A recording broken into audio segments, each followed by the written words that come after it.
अस्सलाम वालेकुम, कैसे हैं आप सब। उम्मीद करती हूँ खैरियत से होंगे। अल्हम्दुलिल्लाह आप सबकी दुआ से हम भी अच्छे हैं। तो चलिए जी ब्लॉग स्टार्ट करते हैं आज का। आज मैं आप सबसे बहुत ज़रूरी बात करने वाली हूँ। बहुत सारी क्वेश्चन रहते हैं सबके कमेंट्स से, तो मैं सोची क्यों ना चलो आज मैं उनका जवाब ही दे देती हूँ।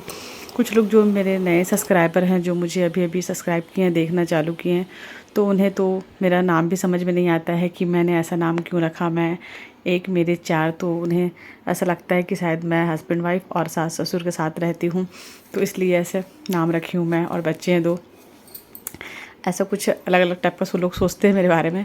तो मैं क्लियर कर दूं कि मैं अकेले हूँ, सिंगल मदर हूँ, अकेले रहती हूँ बच्चों के साथ, बच्चों के घर पे रहती हूँ। तो इसलिए मैं अकेले हूँ, तो मैं तो फिर मैं ही बोलूँगी ना अपने आप को, हम तो नहीं बोल सकते। हम दो, हमारे चार, ऐसा रहता। तो सिंगल मदर हूँ, तो मैं इस वजह से अपना नाम ही सोच समझ के रखी कि चलो क्यों मैं एक मेरे चार। तो ये क्लियर भी मैं क्लियर कर देती हूँ, मतलब ये डॉट भी लोगों का। तो बस, और जो नए सब्सक्राइब है उसका तहे दिल से मैं शुक्रिया अदा करती हूँ, जो मुझे अभी अभी देखना चालू करे हैं और सब्सक्राइब करते हैं। तो मुझे बहुत अच्छा लगता है कि मैंने आपका ब्लॉग फर्स्ट टाइम देखा और आपको सब्सक्राइब कर दिया है। तो बहुत बहुत शुक्रिया। इसी तरह मुझे सपोर्ट करते रहें और मेरी वीडियो को देखें और मुझे सपोर्ट करें ज़्यादा से ज़्यादा, तो मुझे बहुत अच्छा लगेगा। और जब आप सब ऐसे कमेंट्स करते ना, तो मुझे बहुत हिम्मत आती, बहुत अच्छा लगता है। और ये था कि मेरा घर कैसे चलता है, तो मैं आज आप सबको बताऊंगी कि मेरा घर कैसे चलता है। एक्चुअल में ये घर ना मेरे ससुर जी का है, और मेरे ससुर जी मेरे अपने चारों पोता पोती के नाम से घर को वसीयत कर दिए थे। एक्चुअल में कुछ लोग यकीन भी नहीं करते हैं इस बात पे कि वो अपने बेटा रहते हुए बेटा अपने नाम से करवा सकता था अपने पापा का, उन्होंने अपने बेटा को नहीं दे करके पोता पोती के नाम क्यों किए। तो ये बहुत लंबी कहानी है।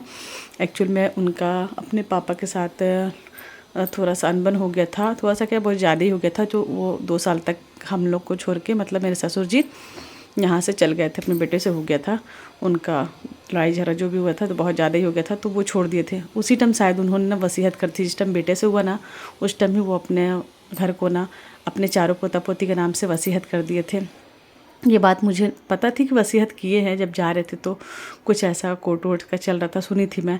बट जब उनके इंतकाल के बाद जब वकील आकर के जब पेपर ला कर के हम लोग को दिखाए ना और सुनाए कि ये घर चारों बच्चे के नाम से है, जो मेरे चारों बच्चे हैं उनके नाम से उनके दादाजी वसीयत कर चुके हैं, और केयर टेकर में मेरा नाम है, वली में माँ का नाम है, कि बच्चे नाबालिग हैं, चारों नाबालिग थे, छोटे ही थे लोग, 2-3 साल पहले की बात है। तो ये चारों बच्चे के नाम से है और केयर टेकर मैं हूँ।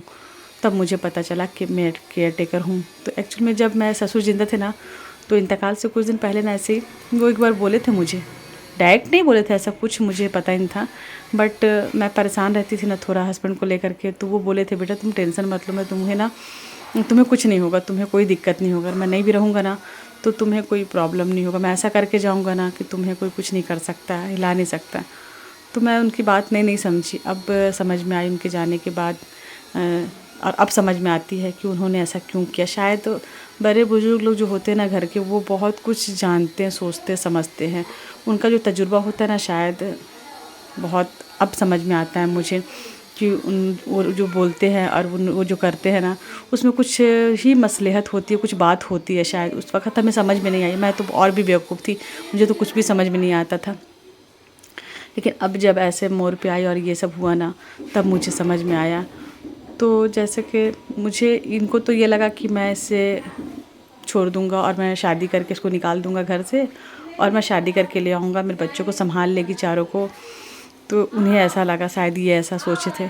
बट जब मैं केयर टेकर थी और मैं जब अपने वकील के पास गई, उन्हें दिखाई पेपर अपना घर का, तो उन्होंने कहा कि नहीं आप हिलना नहीं घर से, आपको कोई नहीं निकाल सकता। आप जबकि उनको निकाल सकने रखने पावर रखती हैं कि आप उनको निकाल सकते हैं, आप केयर टेकर हैं, आप चारों बच्चे का देखभाल कर सकती, घर में रह सकती हैं, अब आप उस केयर टेकर के हक़ से रह सकती हैं, आप बिल्कुल मत निकलना घर से।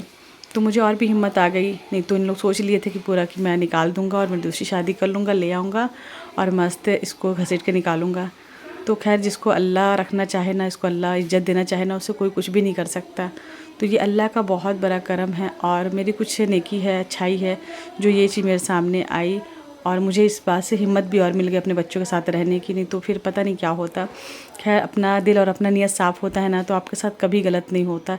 ये तो हकीकत है, मैं सोची नहीं थी। और कोई ससुर ऐसा करता नहीं है जो मेरे ससुर ने किया ना। ये मतलब एक, मैं तो अभी तक नहीं सुनी हूँ किसी का कि कोई ससुर अपनी बहू के नाम से कुछ करता है या अपने बहू को इतना पावर केयरटेकर या किसी चीज़ का हक देता है। ये बहुत बड़ी बात है जो मेरे ससुर ने किया ना, उस पर मुझे नाज है। और अपने मतलब अल्लाह उनको जन्नत दे, वो बहुत अच्छी हक से, वो जिस मोहब्बत से लाए थे ना मुझे अपनी बहू और बेटी बना करके, उन्होंने अपना हक अदा कर दिया। और मुझे कभी ये एहसास ही नहीं होने दिया कि मैं ना, अब मैं मतलब उनका डिसीजन गलत था और गलत लड़की से शादी की, गलत लड़की आई या कुछ भी ऐसा कभी महसूस ही नहीं होने दी। मैं भी जिस तरह से रही ना, उनके हर चीज़ में मैं उनका साथ दी हूँ, सपोर्ट मतलब करी हूँ, चाहे हस्बैंड जैसे भी रहे। तो इस बात शायद वो समझे मुझे कि मैं क्या हूँ, जिसे समझना चाहिए था, जो शौहर होता है, जो बीवी को समझता है, वो नहीं समझे मुझे। लेकिन मेरे ससुर, सास ससुर बहुत अच्छे थे, बहुत बेटी जैसा रखे और समझे मुझे।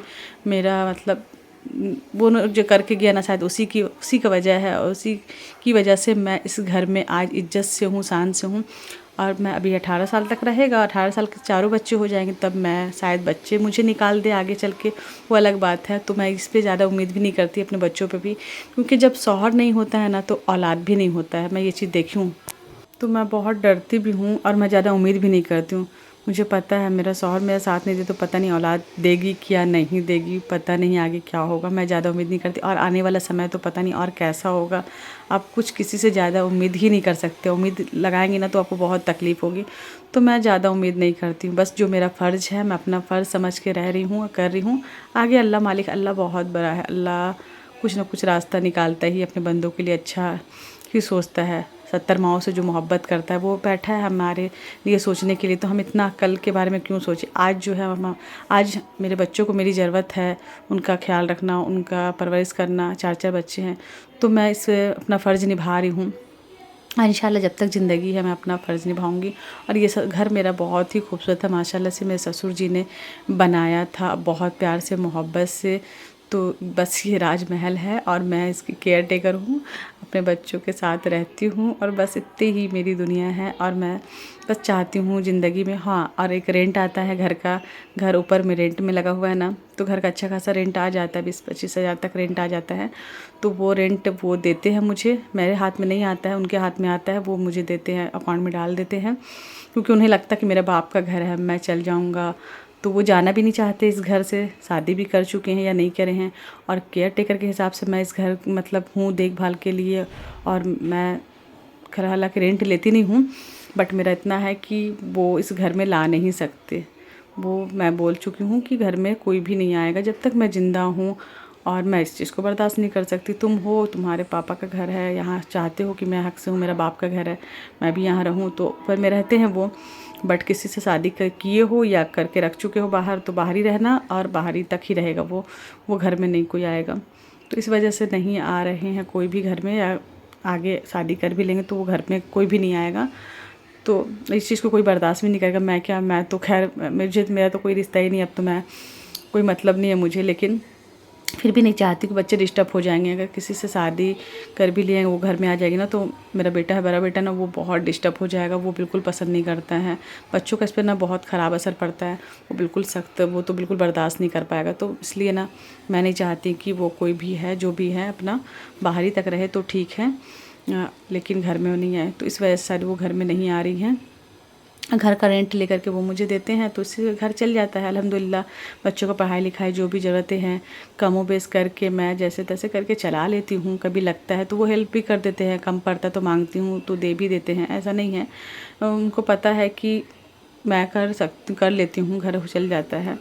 और ये चीज़ है, बस ये मेरी स्टोरी है। इसलिए अल्हम्दुलिल्लाह कुछ लोगों को लगा था मेरा घर कैसे चलता है, तो बस ये रेंट वेंट आता है और वो चल जा रहा है अल्हम्दुलिल्लाह। खर्चे तो बहुत हैं, बच्चे 4-4 हैं, पढ़ाई लिखाई बहुत सारी ज़रूरतें हैं। और दिक्कत ये है कि मैं कुछ नहीं कर पा रही हूँ। मुझे बहुत अफसोस इस चीज़ का आता है कि मैं चाहती हूँ कुछ करना, लेकिन काम, घर की जिम्मेदारी, बच्चों इतना ज़्यादा हो जाता ना कि मैं घर से निकल ही नहीं पाती। और निकल के काम करना मैं चाहती, घर में ही रह कर कुछ काम देख रही हूँ, बहुत जगह बोली हूँ, लेकिन पता नहीं मेरी किस्मत अभी थोड़ा बैड लक चल रहा है तो कुछ भी काम नहीं हो रहा है। मैं चाह रही हूँ कि घर में ही कुछ ऐसा काम मिल जाए, टिफ़िन का काम मिल जाए, घर बैठने का, घर के अंदर करने का कुछ भी काम मिल जाए तो मैं कर लूँ। क्योंकि बच्चे हैं ना 4-4, इन लोग को देखना, फिर स्कूल, ट्यूशन, पढ़ाई लिखाई सब कुछ। अगर मैं बाहर निकल गई, अब बाहर 1-2 घंटे का काम तो होता नहीं है। जाओगे तो कहीं भी जॉब करोगे तो पूरा दिन लग जाता है, तो उसमें बहुत मुश्किल हो जाएगी बाहर निकल के कुछ करना। तो खैर इतनी ज़्यादा दिक्कतें नहीं है, अल्हम्दुलिल्लाह घर चल जा रहा है। और रहा मेरा खर्चा तो उसमें ही हो जा रहा है। मैं इतना ज़्यादा तो मेरा खर्चा है नहीं, लेकिन आगे के लिए सोचती हूँ कि अगर इनकम आए, कुछ पैसे जमा हो तो आगे काम आएंगे। तो खैर इंशाल्लाह हो जाएगा अच्छा। आप सबका सपोर्ट और प्यार रहेगा तो मेरा फोकस सिर्फ यूट्यूब पे ही है कि मैं यूट्यूब में अपना मेहनत करूं और इंशाल्लाह इससे अर्निंग चालू हो जाए। क्योंकि मेरा चैनल मोनेटाइज हो गया है और आप सबके सपोर्ट से, दुआ से, अल्लाह का शुक्र, अल्हम्दुलिल्लाह मेरा चैनल मोनेटाइज हो गया। और आगे अच्छा व्यूज़ जाए, अच्छा हो तो फिर अर्निंग भी आना चालू हो जाएगा। कुछ ही आएगा, कम ही आएगा ना, इतना आए कि चलो मेरा अच्छा हो जाए, आगे के लिए मेरे बच्चों के लिए आसानी हो जाए। तो इंशाल्लाह हो जाएगा, मुझे यकीन है इस बात पे, अल्लाह की ज़ात पे यकीन है कि अल्लाह कुछ अच्छा सोचे होंगे मेरे लिए, तो होगा। बस सब्र कर रही हूँ, अल्लाह से दुआ करती हूँ और अपने बच्चों के साथ हूँ। बस यही मेरी स्टोरी है, यही मेरी छोटी सी ज़िंदगी है, कहानी है। कहानी तो बहुत लंबी है, 18-20 साल की ज़िंदगी की कहानी बहुत है। बोलते हैं लिखने लगूँ तो खम पर जाएगी रातें, बेवजह ऐसी बेवफाई कौन करता है। तो बस ठीक है, जिसको जो करना था कर चुका, जो होना था वो हो। तो ये था मेरा आज का ब्लॉग। आई होप आप सबको अच्छा लगा हो और इसी तरह मुझे प्यार सपोर्ट करते रहें। आप सबके प्यार की सपोर्ट की बहुत ज़्यादा ज़रूरत है। अपना ख्याल रखें, अपनों का ख्याल रखें, मुझे दुआ में याद रखें। अल्लाह हाफिज़।